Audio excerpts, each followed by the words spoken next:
Bienvenue sur Africa 24 dans cette nouvelle édition du Non-Stop Info. Voici les titres de l'actualité. L'accord de paix sud-soudanais est signé, mais il peine à être appliqué. La formation d'un gouvernement d'union nationale prévu pour mai 2019 pourrait ne pas être respectée sur requête de l'opposition qui demande un report.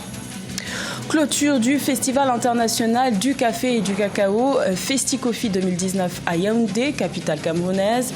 Cette 7e édition s'est tenue sur fond de plaidoyer pour la relance de la filière du café local, actuellement en difficulté. Et la Banque africaine de développement soutient la lutte contre le travail des enfants en République démocratique du Congo. L'institution panafricaine a approuvé un financement de 84,36 millions de dollars en faveur d'un projet d'appui au bien-être alternatif des enfants. Le Soudan du Sud tente de mettre un terme définitif à la guerre civile qui ravage le pays depuis fin 2013. Pour y parvenir, un gouvernement d'union nationale doit être formé en mai 2019 selon les termes de l'accord signé en septembre 2018. Mais les délais pourraient ne pas être respectés car l'opposition demande un report afin de permettre le retour sécurisé du chef rebelle Riek Machar, exilé au Soudan. Nélé Claude Bessa. L'opposition sud-soudanaise a demandé le report de la formation du gouvernement de transition attendu en mai 2019. Cette requête de l'opposition s'accompagne d'une prolongation de 6 mois pour la mise en œuvre des prochaines étapes de l'accord de paix. Pour l'opposition, la précipitation à former le gouvernement d'union de transition le 12 mai est injustifiée alors que les questions en suspens, telles que l'unification des forces armées, les arrangements en matière de sécurité, le nombre d'États et la promulgation de la Constitution ne sont pas encore résolues. La formation du gouvernement de transition qui, dans le fond, est un gouvernement d'union nationale, doit être fait en réunissant tous les paramètres de chance et de réussite et ne pas être prise en otage par une ambition politique partielle et qui pourrait donner raison à l'opposition et ne pas se voir former le gouvernement de transition de façon précipitée. Le gouvernement sud-soudanais, quant à lui, a rejeté l'idée d'une prolongation, une attitude qui inquiète les observateurs sur l'effondrement de l'accord de paix signé en septembre 2018. Cependant, l'opposition a annoncé que le comité chargé de superviser les étapes initiales de l'accord de paix examinera la demande de prolongation de 6 mois. La demande de l'opposition doit être examinée avec attention, de sorte à ne pas franchir une étape capitale qui pourrait remettre en cause le processus de paix et qui a engagé tous les belligérants de la scène. Alors, ce qui fait que le côté gouvernemental est bien obligé de voir dans quelle mesure les griefs soulevés par l'opposition sont valables et nécessitent donc que soit reportée la formation du gouvernement de transition. Au Soudan du Sud, l'accord de paix signé en septembre 2018 en Éthiopie entre le président Salva Kiir et l'opposant Riek Machar a mis fin à 5 années de guerre civile et en fait près de 400 000 victimes et des millions de personnes déplacées.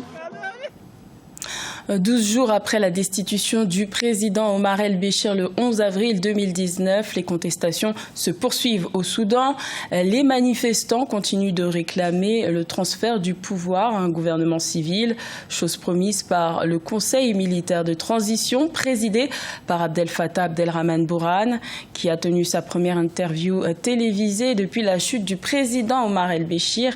Il a annoncé que le Conseil militaire s'engageait à transférer le pouvoir au peuple. Mais malgré cette annonce, les responsables de la contestation ont décidé de suspendre les discussions avec l'armée concernant la composition d'un gouvernement civil et ont appelé les manifestants à intensifier le mouvement pour dire non à une junte militaire. Écoutons à ce propos l'analyste politique Siaka Koulibaly. Les contestataires ne sont pas du tout satisfaits par la tournure que prennent les événements après le départ d'Omar el-Béchir. Donc ils veulent vraiment opérer un changement de fond par la mise en place de personnalités totalement indépendantes du système d'Omar el-Béchir.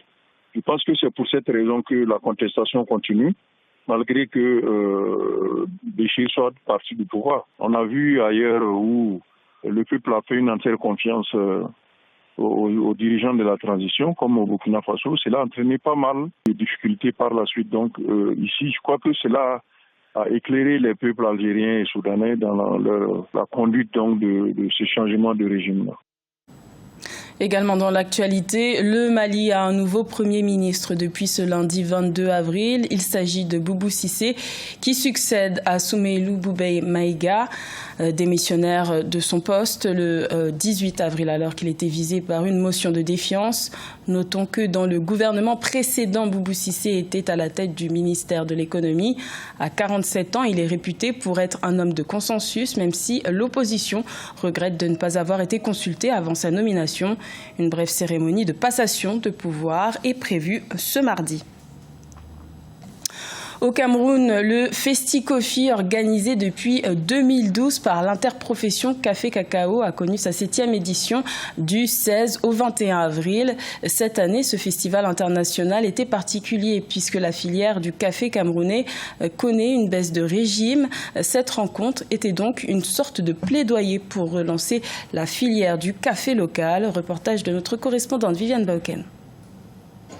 Les experts réunis dans le cadre du Festi-Coffee 2019 tablent sur l'urgence d'agir maintenant pour le café camerounais. Selon les statistiques, en 20 ans, la production nationale du café est passée de 130 000 tonnes à 25 000 tonnes, d'où l'urgence des réflexions sur la renaissance du café camerounais. Alors pour nous aujourd'hui, avec 90% de Robusta et près de 10% de la production d'Arabica, il est important de gagner un peu, de maintenir ce secteur, de consolider tout ce qui a été fait, mais consolider ces actions-là, c'est renforcer les producteurs, c'est-à-dire les rajeunir, c'est de mettre à leur disposition, de leur faciliter l'accès au matériel végétal approprié.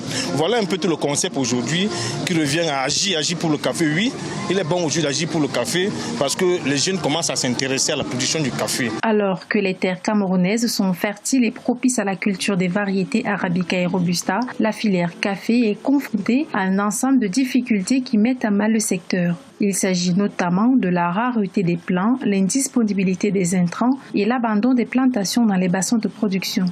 Parce que là, la matière végétale, les semences par exemple, il faut des bonnes souches. Mais quand même, un grand effort est fait là-dessus. Il y a par exemple le gouvernement et certains organismes qui mettent à la disposition des agriculteurs des semences quand même de bonne qualité. On vient vous donner des semences, vous faites votre pépinière, vous êtes sûr du processus et puis le premier entrée d'être reçu dans ce sens-là. Pour les responsables du Conseil interprofessionnel du cacao et du café, la filière café fait face à des enjeux multiples, dont le premier semble aujourd'hui être celui de sa propre survie. Il faut procéder à la sensibilisation des opérateurs et du grand public sur les opportunités d'affaires et des débouchés qu'offre cette filière porteuse. Le cobalt est une substance élémentaire très prisée par les industriels, tellement prisée qu'elle incite à l'exploitation illégale du travail des enfants en République démocratique du Congo, pays qui abrite 60% de la production mondiale de ce minerai. Pour lutter contre ce fléau, la Banque africaine de développement a approuvé un financement de plus de 84 millions de dollars en faveur d'un projet d'appui au bien-être des enfants. Nélé Claudé Bessa.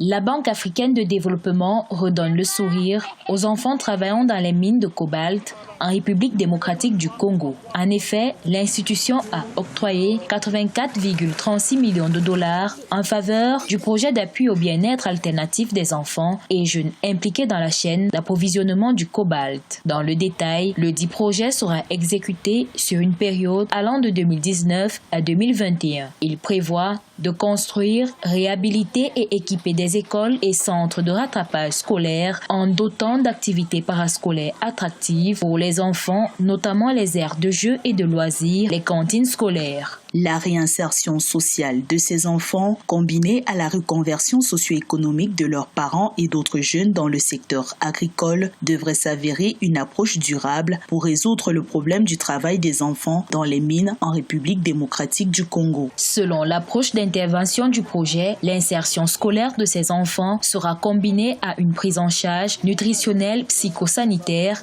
et à une inscription à l'état civil. Les enfants quitteront les sites miniers et intégreront des écoles et des centres de rattrapage scolaire en fonction de leurs âges, conformément à la politique d'insertion scolaire de la République démocratique du Congo. Pendant qu'on met en place le projet, il faut restaurer l'école au cœur des communautés comme moyen de socialisation, mais aussi comme moyen d'ascension sociale qui permet de conquérir des modes alternatifs de survie à travers l'emploi, à travers l'entrepreneuriat. D'après les statistiques de l'équipe d'évaluation du projet de de la Banque africaine de développement, à l'issue de ses consultations avec les autorités congolaises, sur les 40 000 enfants travaillant dans les mines en République démocratique du Congo, 14 850, dont 54% de filles, travaillent aujourd'hui sur des sites d'extraction de minerais de cobalt.